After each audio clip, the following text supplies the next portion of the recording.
As I've said in a previous video, when intense stressful situation happens to us as children that should create an adult emotional reaction, the child we were didn't have the ability to create, produce or hold and experience those adult emotions due to the underdevelopment of our emotional palate.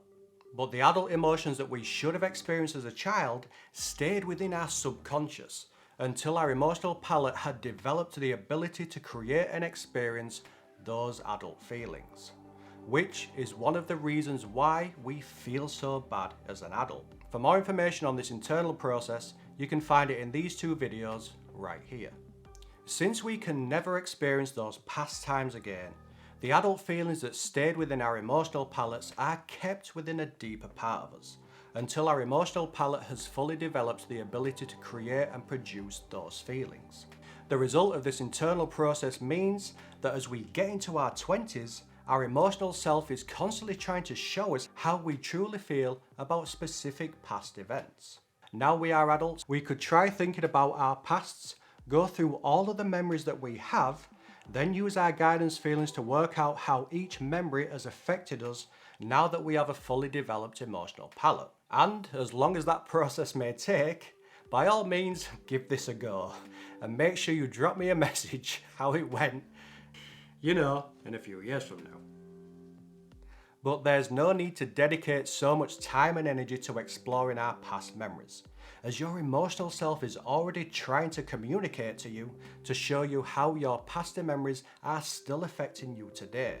And our emotional self also leaves it up to us not only to figure out how we truly feel, but also to figure out the different ways that our emotional self tries to let us know how specific past events have affected us and stayed within us. Now that our emotional palate has developed the ability to create and produce the adult feelings that we should have experienced as a child, our emotional self uses a handful of ways to try and show us the specific events of how our past has still affected us. In this video, let's briefly talk about each of the different ways that our emotional self tries to communicate our past to us. In the next few videos, I'm going to show you how your emotional self can be used in a particular area of your life to give you thoughts and feelings which you still hold about the past events that happened back in your childhood. This means that it's possible that not all the videos will be relevant to you.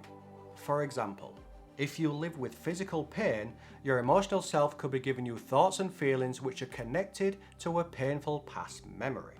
So, if you don't live with physical pain, then obviously that video may not be relevant to you. These are in any kind of order, so let's get straight to it. One of the ways your emotional self is trying to give you information about specific past events is by giving you projected answers that you put on to the people around you. What do I mean by projected answers?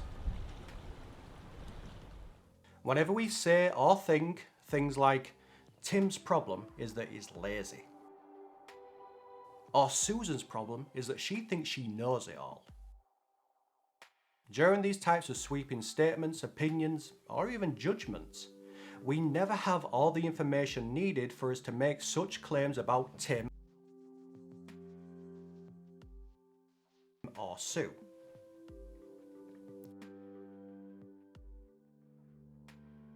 But instead we fill in the gaps of our knowledge with what just feels right for us to comment on, which means that these type of opinions are more reflection than us than they are about the people around us, as this is how we project our answers onto other people.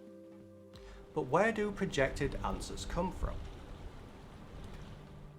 Our projected answers come from a part of us that is desperately trying to communicate something to us about our pasts, which has everything to do with us. And by applying the information in the projected answers video, we will see that the kinds of opinions that we give have little to do with the people around us, and they have everything to do with us and our past. Being unable to stop overthinking about a stressful situation. Another way that our emotional self try and communicate how specific events from our past have affected us, now that our emotional palate has fully developed, is by replaying a situation in our mind, causing us to experience things like intense fear or stress, or just making us want to stay in bed and not face the world. The situation that plays over and over in our minds could be a fear of the unknown. It could be about something that we fear may happen in our future. Or it could be an old fear from our past. But try as we might, we can't seem to stop thinking about it. So what's going on here? I'll give you a spoiler alert on this one. This is just your emotional self trying to show you that your true feelings you have about that situation that you can't stop thinking about are similar to the feelings you have about a specific past memory that you don't realize that you carry within a deeper part of you. And in order to get rid of that fear and stop the situation from playing over and over in our minds, we must deal with the similar feelings from our past, which the video dedicated to negative soundtracks will show you how to do that. Physical pain. If you're a person who lives with physical pain, then first of all, my heart goes out to you, and I wish you all the best when it comes to your recovery from your ailments. But if you do live with physical pain, you could be experiencing your emotional self giving you unacknowledged feelings from your past, which if you address those unacknowledged feelings, this doesn't mean that you're going to be pain-free, as this self-help system is only designed to show you how your emotions can communicate to you and how you can communicate to them. This system isn't about creating magic or illusion, meaning we're not going to be able to magically get rid of your physical pain. We have doctors and medications for that. But by knowing how to deal with our emotional selves whilst we are going through and living with physical pain would help you to approach your care with a clearer mind which isn't bound by your unacknowledged feelings. Decoding Life. When it comes to decoding life, this video is probably going to be a long one, as we have to decode life a little to understand that when something that happens in our lives that causes a massive amount of stress, fear, panic, worry, and amongst other feelings, that not all that emotional pain belongs to or is even created by that situation that happened. As when a situation happens in our lives which contains the same or similar feelings to an event that happened way back in our pasts, our emotional self sees this and attaches that past memory and those past feelings that are associated with it and gives it to us to deal with. But since we are aware of this internal process, we all naturally believe that all the emotion we experience is caused by that recent stressful situation, meaning that the feelings caused by our past memory become unacknowledged within us. And in their place, we're given even more emotional tension and pain to live with, which again, we all believe comes from that situation. This invisible internal process causes us to think that the stressful situation is the basis for all of that emotional pain, stress, and worry. But by dealing with our past memory and the feelings associated with it, the recent stressful situation seems to shrink in size and becomes much more manageable as a result. Each of these topics will have its own video dedicated to it. And most importantly, each of the videos will show you the process of how to emotionally link back to specific past events that cause an adult reaction, which you couldn't experience at the time due to the underdevelopment of your emotional palate. I'll provide the relevant information in the up and coming videos, but I highly recommend that you try the method of emotionally linking back when you have a free schedule.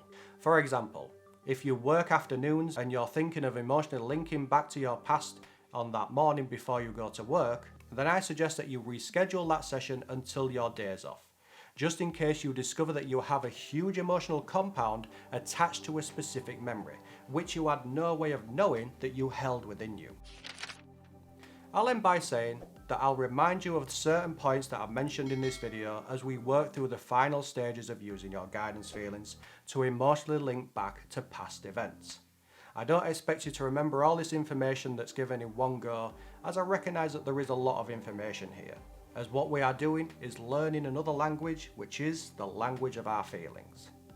But it's only through your experience of applying this next stage that you will build up your own knowledge on how to feel good, allowing you to develop your emotional intelligence to an even higher level, and which will be much higher than the people around you.